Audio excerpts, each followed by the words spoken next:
संसार में प्रचलित सभी धर्म गीता की दूरस्थ प्रतिध्वनि मात्र हैं।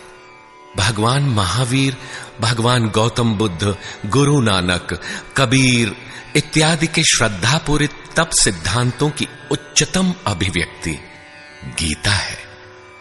गीता के वे ही कैसेट सुमन आप सबके समक्ष आत्मदर्शनार्थ प्रस्तुत हैं।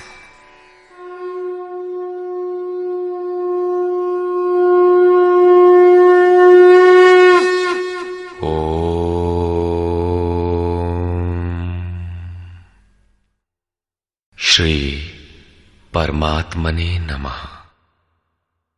यथार्थ गीता, श्रीमद् भगवत गीता, अथ सप्तमोऽध्यायः। गत अध्यायों में गीता के मुख्य प्रायः सभी प्रश्न पूर्ण हो गए हैं। निष्काम कर्म योग, ज्ञान योग, कर्म और यज्ञ का स्वरूप और उसकी विधि, योग का वास्तविक स्वरूप और उसका परिणाम तथा अवतार, वर्ण संकर, सनातन आत्मस्थित महापुरुष के लिए भी लोकहितार्थ कर्म करने पर बल, युद्ध इत्यादि पर विशद चर्चा की गई। अगले अध्यायों में योगेश्वर श्री कृष्ण ने इन्हीं से संदर्भित अनेक पूरक प्रश्नों को लिया है, जिनका समाधान तथा अनुष्ठान आराधना में सहायक सिद्ध होगा। छठे अध्याय के अंतिम श्लोक में योगेश्वर ने यह कहकर प्रश्न का स्वयं बीजारोपण कर दिया कि जो योगी मद्गतेनांतरात्मना, मुझ में अच्छी प्रकार स्थित अंतःकरण वाला है, उसे मैं अतिशय श्रेष्ठ योगी मानता हूं। परमात्मा में अच्छी प्रकार स्थिति क्या है? बहुत से योगी परमात्मा को प्राप्त तो होते हैं, फिर भी कहीं कोई कमी उन्हें खटकती है। लेश मात्र भी कसर न रह जाए, ऐसी अवस्था कब आएगी? संपूर्णता से परमात्मा की जानकारी कब आएगी, कब होती है? इस पर योगेश्वर श्री कृष्ण कहते हैं, श्री भगवान उवाच, मय्यासक्तमनाः पार्थ योगं युञ्जन्मदाश्रयः असंशयं समग्रं मां यथा ज्ञास्यसि तच्छृणु।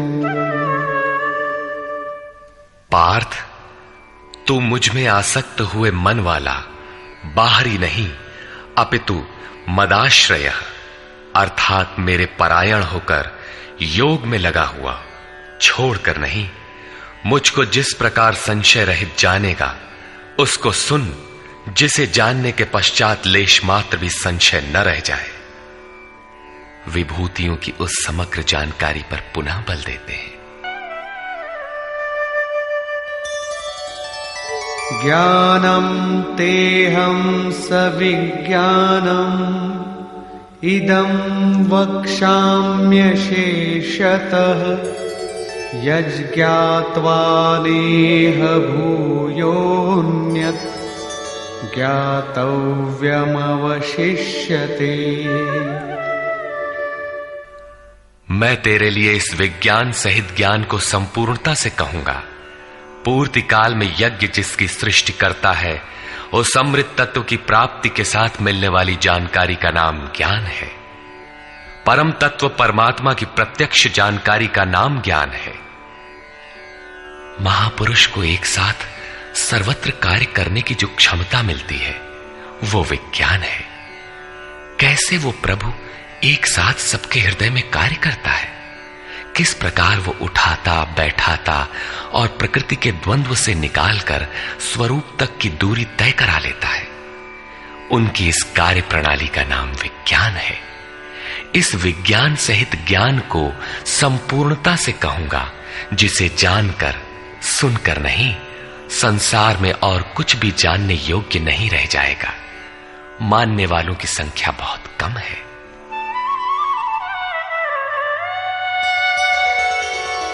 मनुष्याणां सहस्रेषु कश्चिद्यतति सिद्धये यततामपि सिद्धानां कश्चिन्मां वेत्ति तत्वतः।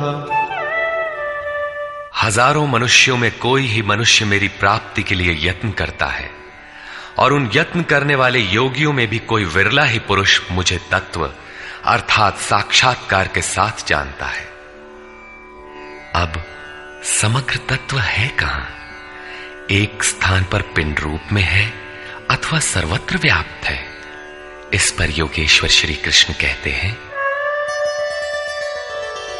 भूमिरापो नलो वायुः खं मनो बुद्धिरेव च अहंकार इतीयं मे भिन्ना प्रकृतिरष्टधा।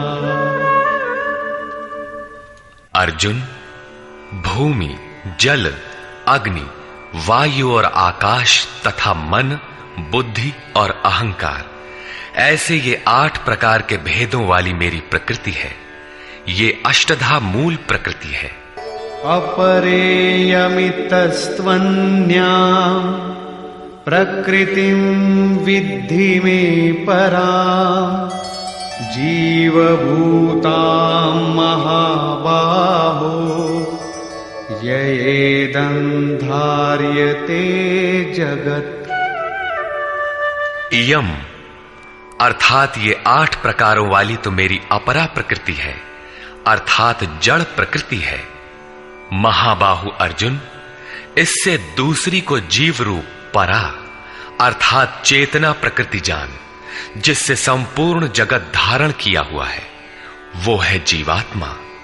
जीवात्मा भी प्रकृति के संबंध में रहने के कारण वो भी प्रकृति ही है। एतद्योनीनि भूतानि सर्वाणीत्युपधारय अहं कृत्स्नस्य जगतः प्रभवः प्रलयस्तथा। अर्जुन, ऐसा समझ के संपूर्ण भूत एतद्योनीनि, इन महाप्रकृतियों से परा और अपरा प्रकृतियों से ही उत्पन्न होने वाले हैं। यही दोनों एकमात्र योनि है। मैं संपूर्ण जगत की उत्पत्ति तथा प्रलय रूप हूं, अर्थात मूल कारण हूं। जगत की उत्पत्ति मुझसे है और प्रलय अर्थात विलय भी मुझ में है। जब तक प्रकृति विद्यमान है तब तक मैं ही उसकी उत्पत्ति हूं, और जब कोई महापुरुष प्रकृति का पार पा लेता है तब मैं ही महाप्रलय भी हूं, जो अनुभव में आता है। सृष्टि की उत्पत्ति और प्रलय के प्रश्न को मानव समाज ने कौतूहल से देखा है।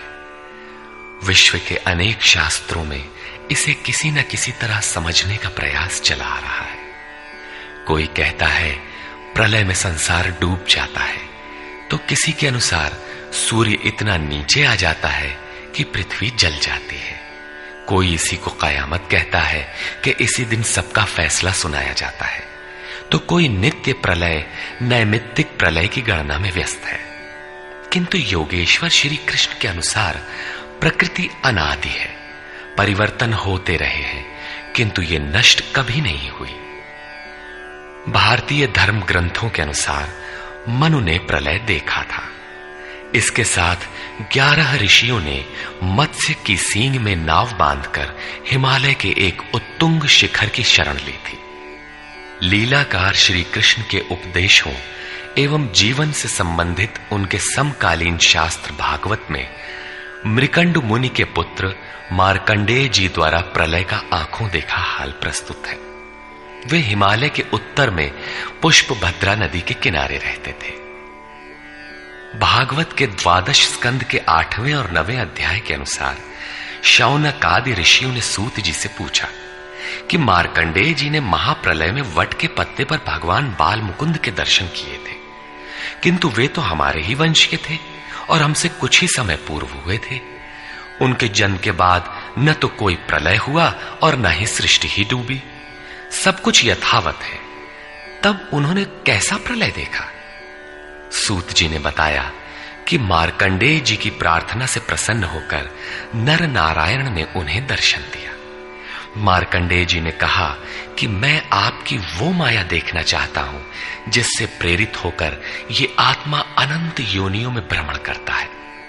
भगवान ने स्वीकार किया और एक दिन जब मुनि अपने आश्रम में भगवान के चिंतन में तन्मय हो रहे थे, तब उन्हें दिखाई पड़ा कि चारों ओर से समुद्र उमड़कर उनके ऊपर आ रहा है। उसमें मगर छलांगे लगा रहे थे। उनकी चपेट में ऋषि मार्कंडेय भी आ रहे थे। वे इधर उधर बचने के लिए भाग रहे थे।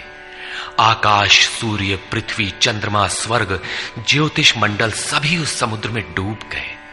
इतने में मार्कंडेय जी को एक बरगद का पेड़ और उसके पत्ते पर एक शिशु दिखाई दिया। श्वास के साथ मार्कंडेय जी भी उस शिशु के उदर में चले गए और अपना आश्रम, सूर्य मंडल सहित सृष्टि को जीवित पाया और पुनः श्वास के साथ उस शिशु के उदर से वे बाहर आ गए। नेत्र खुलने पर मार्कंडेय ने अपने को उसी आश्रम में अपने ही आसन पर पाया। स्पष्ट है कि करोड़ों वर्ष के भजन के पश्चात उन मुनि ने ईश्वरीय दृश्य को अपने हृदय में देखा, अनुभव में देखा। बाहर सब कुछ ज्यों का त्यों था। अतः प्रलय योगी के हृदय में ईश्वर से मिलने वाली अनुभूति है।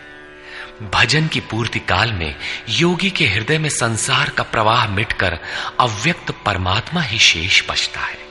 यही प्रलय है। बाहर प्रलय नहीं होता। महाप्रलय शरीर रहते ही अद्वैत की अनिर्वचनीय स्थिति है। यह क्रियात्मक है। केवल बुद्धि से निर्णय लेने वाले भ्रम का ही सृजन करते हैं, चाहे हम हों या आप। इसी पर आगे देखें।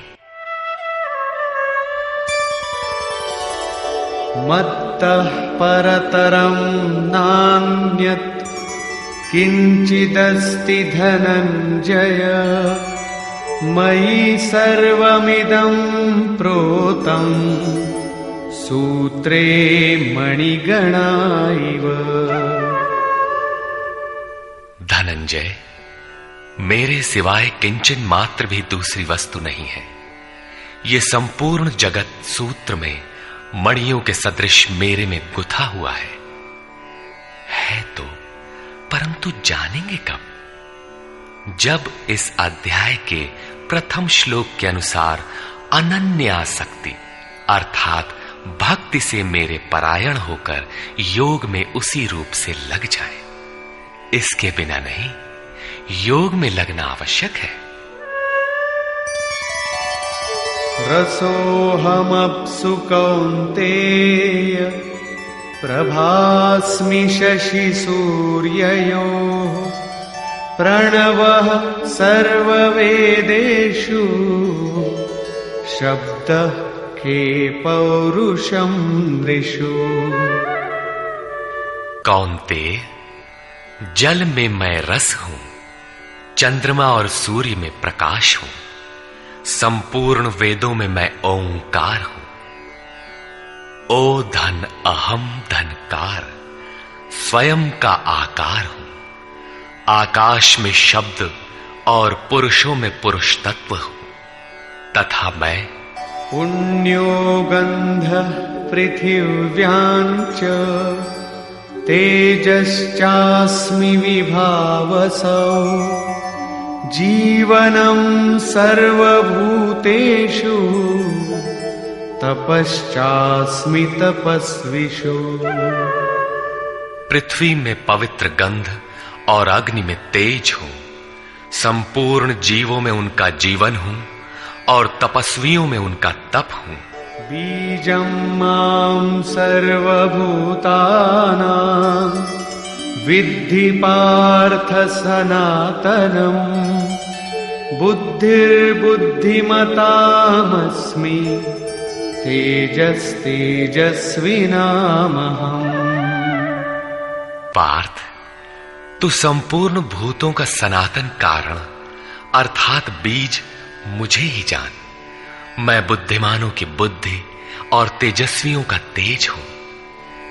इसी क्रम में योगेश्वर श्री कृष्ण कहते हैं, बलम बलवतां चाहं कामराग विवर्जितं धर्माविरुद्धो भूतेषु कामोऽस्मि भरतर्षभ। हे भरत श्रेष्ठ अर्जुन, मैं बलवानों का कामना और आसक्ति रहित बल हूं। संसार में सब बलवान ही तो बनते हैं। कोई दंड बैठक लगाता है, कोई परमाणु इकट्ठा करता है, किंतु नहीं, श्री कृष्ण कहते हैं कि काम और राग से परे जो बल है वो मैं हूं, वही वास्तविक बल है। सब भूतों में धर्म के अनुकूल कामना मैं हूं। परब्रह्म परमात्मा ही एकमात्र धर्म है जो सबको धारण किए हुए है। जो शाश्वत आत्मा है वही धर्म है। जो उससे अविरोध रखने वाली कामना है मैं हूं। आगे भी श्री कृष्ण ने कहा कि अर्जुन, मेरी प्राप्ति के लिए इच्छा कर। सब कामनाएं तो वर्जित है, किंतु उस परमात्मा को पाने की कामना आवश्यक है, अन्यथा आप साधन कर्म में प्रवृत्त नहीं होंगे। ऐसी कामना भी मेरी ही देन है।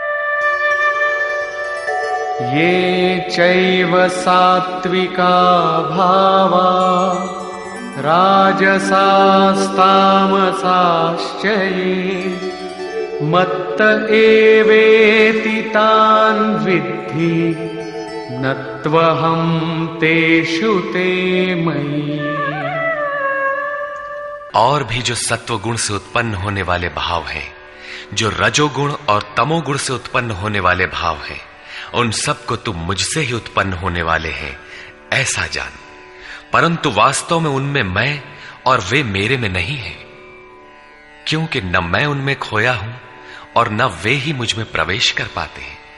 क्योंकि मुझे कर्म से स्पृहा नहीं है, मैं निर्लेप हूं, मुझे इनमें कुछ पाना नहीं है, इसलिए मुझ में प्रवेश नहीं कर पाते।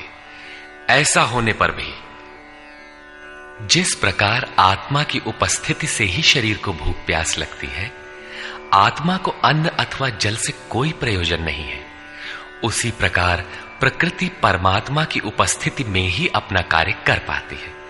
परमात्मा उसके गुण और कार्यों से निर्लेप रहता है।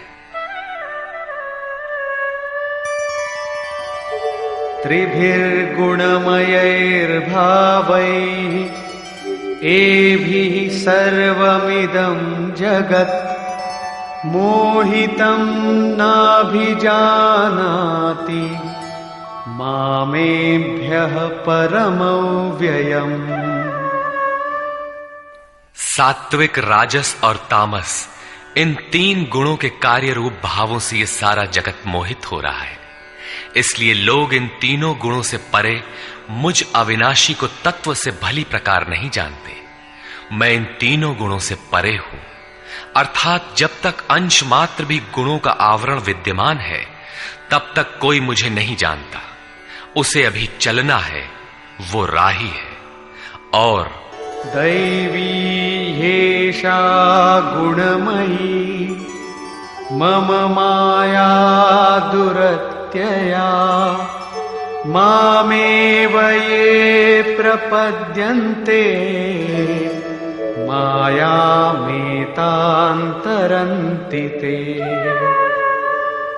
ये त्रिगुणातीत मेरी अद्भुत माया दुस्तर है, किंतु जो पुरुष मुझे ही निरंतर भजते हैं वे इस माया का पार पा जाते हैं। ये माया है तो दैवी, परंतु अगरबत्ती जलाकर इसकी पूजा न करने लगे, इससे पार पाना है। न मां दुष्कृतिनो मूढ़ाः प्रपद्यन्ते नराधमाः मायया परितज्ञानाः आसुरं भावमाश्रिताः।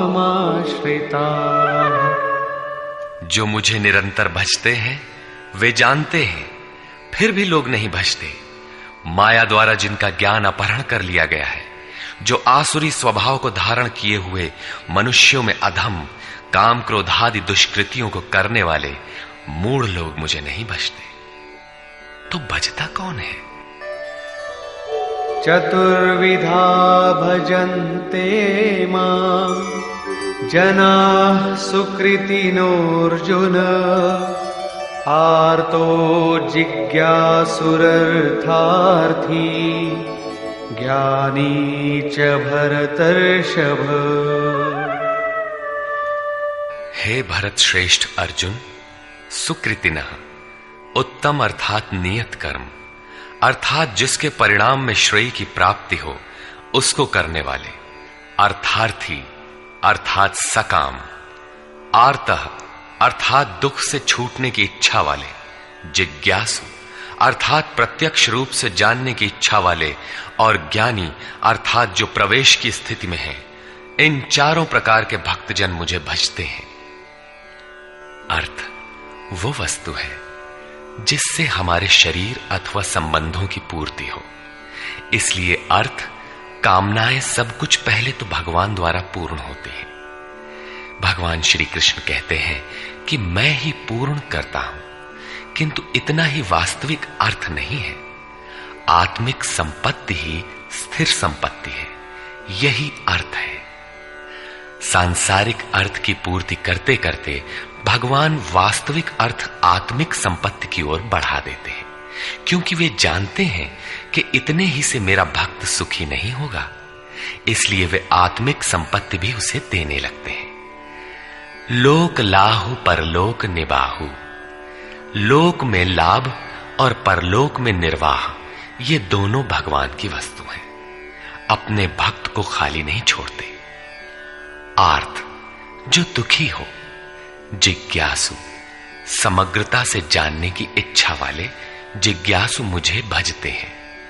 साधना की परिपक्व अवस्था में दिग्दर्शन अर्थात प्रत्यक्ष दर्शन की अवस्था वाले ज्ञानी भी मुझे भजते हैं। इस प्रकार 4 प्रकार के भक्त मुझे भजते हैं, जिनमें ज्ञानी श्रेष्ठ है, अर्थात ज्ञानी भी भक्त ही है। इन सब में भी तेषां ज्ञानी नित्ययुक्त एक भक्तिर्विशिष्यते प्रियो हि ज्ञानिनोत्यर्थम् अहं स च मम प्रियः। अर्जुन, उनमें भी नित्य मुझमें एक ही भाव से स्थित अनन्य भक्ति वाला ज्ञानी विशिष्ट है, क्योंकि साक्षात्कार के सहित जानने वाले ज्ञानी को मैं अत्यंत प्रिय हूं, और वो ज्ञानी भी मुझे अत्यंत प्रिय है। वो ज्ञानी मेरा ही स्वरूप है। उदाराः सर्व एवैते ज्ञानी त्वात्मैव मे मतम् आस्थितः स हि युक्तात्मा मामेवानुत्तमां गतिम्। यद्यपि ये चारों प्रकार के भक्त उदार ही हैं, कौन सी उदारता कर दी? क्या आपकी भक्ति करने से भगवान को कुछ मिल जाता है? क्या भगवान में कोई कमी है जिसे आपने पूरा कर दिया? नहीं, वस्तुतः वही उदार है जो अपने आत्मा को अधोगति में न पहुंचाए, जो उसके उद्धार के लिए अग्रसर है। इस प्रकार ये सब उदार है। परंतु ज्ञानी तो साक्षात मेरा स्वरूप ही है, ऐसी मेरी मान्यता है, क्योंकि वो स्थिर बुद्धि ज्ञानी भक्त सर्वोत्तम गति स्वरूप मुझ में ही स्थित है। अर्थात वो मैं हूं, वो मुझ में है, मुझ में और उसमें कोई अंतर नहीं है। इसी पर पुनः बल देते हैं। बहूनां जन्मनामन्ते ज्ञानवान् मां प्रपद्यते वासुदेवः सर्वमिति स महात्मा सुदुर्लभः। अभ्यास करते करते बहुत जन्मों के अंत के जन्म में, प्राप्ति वाले जन्म में साक्षात्कार को प्राप्त हुआ ज्ञानी सब कुछ वासुदेव ही है। इस प्रकार मेरे को भजता है, वो महात्मा अति दुर्लभ है। वो किसी वासुदेव की प्रतिमा नहीं गढ़वाता, बल्कि अपने भीतर ही उस परम देव का वास पाता है। उसी ज्ञानी महात्मा को श्री कृष्ण तत्वदर्शी भी कहते हैं। इन्हीं महापुरुषों से बाहर समाज में कल्याण संभव है। इस प्रकार के प्रत्यक्ष तत्वदर्शी महापुरुष श्री कृष्ण के शब्दों में अति दुर्लभ है। जब श्रेय और प्रेय अर्थात मुक्ति और भोग दोनों ही भगवान से मिलते हैं, तब तो सभी को एकमात्र भगवान का भजन करना चाहिए। फिर भी लोग उन्हें नहीं भजते। क्यों? श्री कृष्ण के ही शब्दों में, कामैस्तैस्तैर्हितज्ञानाः प्रपद्यन्तेऽन्यदेवताः तन्तन्नियममास्थाय प्रकृत्या नियताः स्वया। वो तत्वदर्शी महात्मा अथवा परमात्मा ही सब कुछ है। लोग ऐसा समझ नहीं पाते, क्योंकि भोगों की कामनाओं द्वारा लोगों का विवेक अपहरण कर लिया गया है। इसलिए वे अपनी प्रकृति अर्थात जन्म जन्मांतरों से अर्जित संस्कारों के स्वभाव से प्रेरित होकर मुझ परमात्मा से भिन्न अन्य देवताओं और उनके लिए प्रचलित नियमों की शरण लेते हैं। यहां अन्य देवता का प्रसंग पहली बार आया है। यो यो याम याम तनुम भक्तः श्रद्धयार्चितुमिच्छति तस्य तस्याचलां श्रद्धां तामेव विदधाम्यहम्। जो सकामी भक्त जिस देवता के स्वरूप को श्रद्धा से पूजना चाहता है, मैं उसी ही देवता के प्रति उसकी श्रद्धा को स्थिर करता हूं। मैं स्थिर करता हूं, क्योंकि देवता नाम की कोई वस्तु होती तब तो वो देवता ही श्रद्धा को स्थिर करता। सतया श्रद्धया युक्तः तस्याराधनमीहते लभते च ततः कामान् मयैव विहितान् हितान्। वो पुरुष उस श्रद्धा से युक्त होकर उस देव विग्रह के पूजन में तत्पर होता है और उस देवता के माध्यम से मेरे ही द्वारा निर्मित उन इच्छित भोगों को निसंदेह प्राप्त होता है। भोग कौन देता है? मैं ही देता हूं। उसकी श्रद्धा का परिणाम है भोग, न कि किसी देवता की देन। किंतु वो फल तो पा ही लेता है, फिर इसमें बुराई क्या है? इस पर कहते हैं, अन्तवत्तु फलं तेषां तद्भवत्यल्पमेधसां देवान् देवयजो यान्ति मद्भक्ता यान्ति मामपि। परंतु उन अल्प बुद्धि वालों का वो फल नाशवान है। आज फल है तो भोगते भोगते नष्ट हो जाएगा, इसलिए नाशवान है। देवताओं को पूजने वाले देवताओं को प्राप्त होते हैं, अर्थात देवता भी नाशवान है। देवताओं से लेकर यावन मात्र जगत परिवर्तनशील और मरण धर्मा है। मेरा भक्त मुझे ही प्राप्त होता है, जो अव्यक्त है, नैष्ठिकीम परम शांति पाता है। देवता हृदय के अंतराल में परम देव परमात्मा के देवत्व को अर्जित कराने वाले सद्गुणों का नाम है। थी तो ये अंदर की वस्तु, किंतु कालांतर में लोगों ने भीतर की वस्तु को बाहर देखना प्रारंभ कर दिया। मूर्तियां गढ़ ली, कर्मकांड रच डाले और वास्तविकता से दूर खड़े हो गए।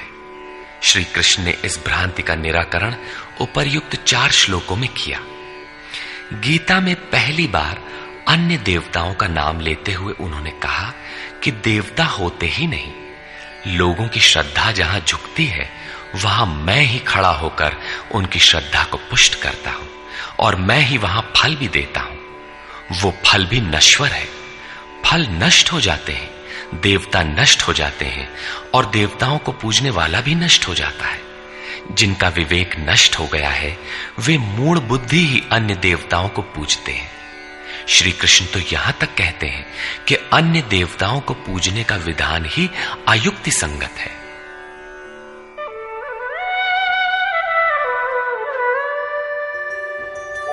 अव्यक्तं व्यक्तिमापन्नं मन्यन्ते माम बुद्धयः परं भावमजानन्तो ममाव्ययमनुत्तमम्।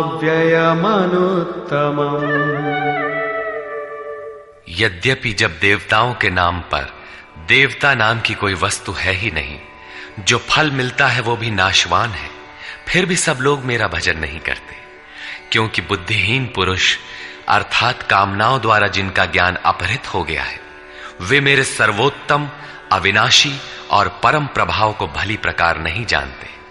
इसलिए वे मुझ अव्यक्त पुरुष को व्यक्ति भाव को प्राप्त हुआ मानते हैं, मनुष्य मानते हैं। अर्थात श्री कृष्ण भी मनुष्य शरीरधारी योगी थे, योगेश्वर थे। जो स्वयं योगी हो और दूसरों को भी योग प्रदान करने की जिनमें क्षमता हो उन्हें योगेश्वर कहते हैं। साधना के सही दौर में पड़कर क्रमशः उत्थान होते होते महापुरुष भी उसी परम भाव में स्थित हो जाते हैं। शरीरधारी होते हुए भी वे उसी अव्यक्त स्वरूप में स्थित हो जाते हैं। फिर भी कामनाओं से विवश मंद बुद्धि के लोग उन्हें साधारण व्यक्ति ही मानते हैं। वे सोचते हैं कि हमारी ही तरह तो ये भी पैदा हुए हैं, भगवान कैसे हो सकते हैं। उन बेचारों का दोष भी क्या है, दृष्टिपात करते हैं तो शरीर ही दिखाई पड़ता है। वे महापुरुष के वास्तविक स्वरूप को देख क्यों नहीं पाते। इस पर योगेश्वर श्री कृष्ण से ही सुने। नाहं प्रकाश सर्वस्य योगमाया समावृतः मूढ़ोऽयं नाभिजानाति लोको मामजमव्ययम्। सामान्य मनुष्य के लिए माया एक पर्दा है जिसके द्वारा परमात्मा सर्वथा छिपा है। योग साधना समझकर वो इसमें प्रवृत्त होता है।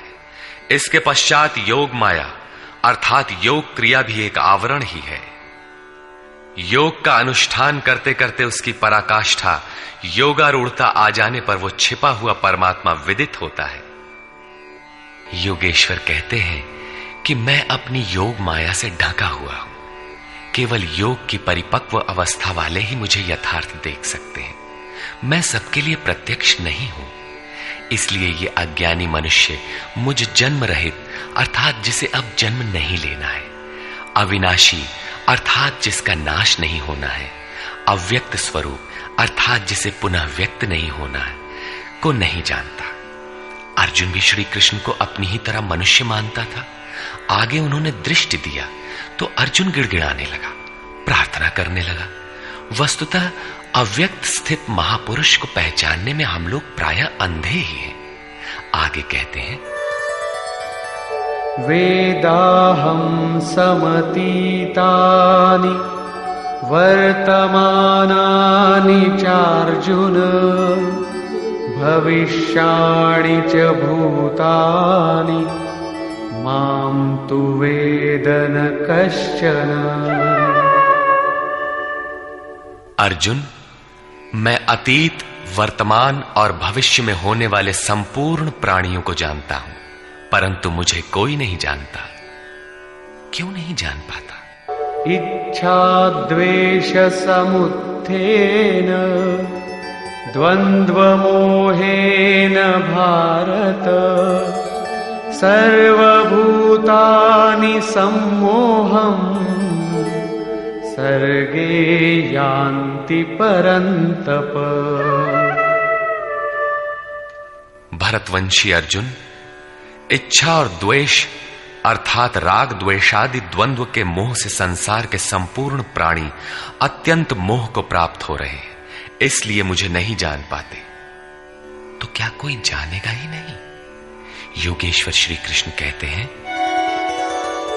येषां त्वन्तगतं पापं जनानां पुण्यकर्मणां ते द्वन्द्वमोह निर्मुक्ता भजन्ते मां दृढ़व्रताः।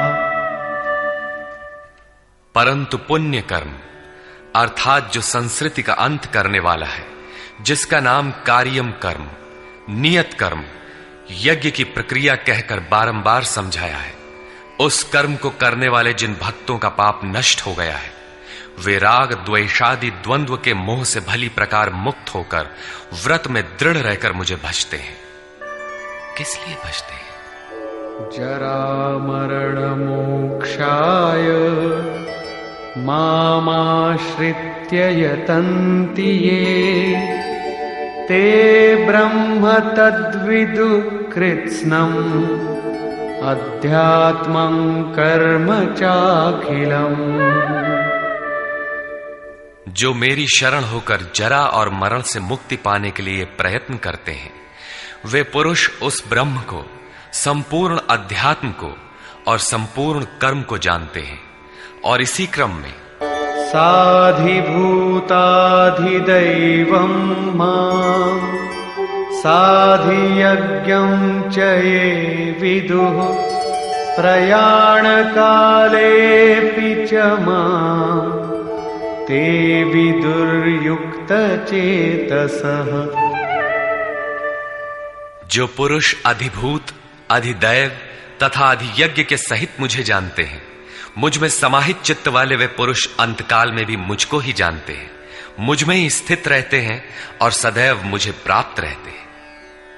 26वें 27वें श्लोक में उन्होंने कहा कि मुझे कोई नहीं जानता, क्योंकि वे मोहग्रस्त हैं, किंतु जो उस मोह से छूटने के लिए प्रयत्नशील हैं, वे संपूर्ण ब्रह्म, संपूर्ण अध्यात्म, संपूर्ण कर्म, संपूर्ण अधिभूत, संपूर्ण अधिदैव और संपूर्ण अधियज्ञ सहित मुझको जानते हैं। अर्थात इन सब का परिणाम मैं अर्थात सद्गुरु हूं, वही मुझे जानता है, ऐसा नहीं कि कोई नहीं जानता।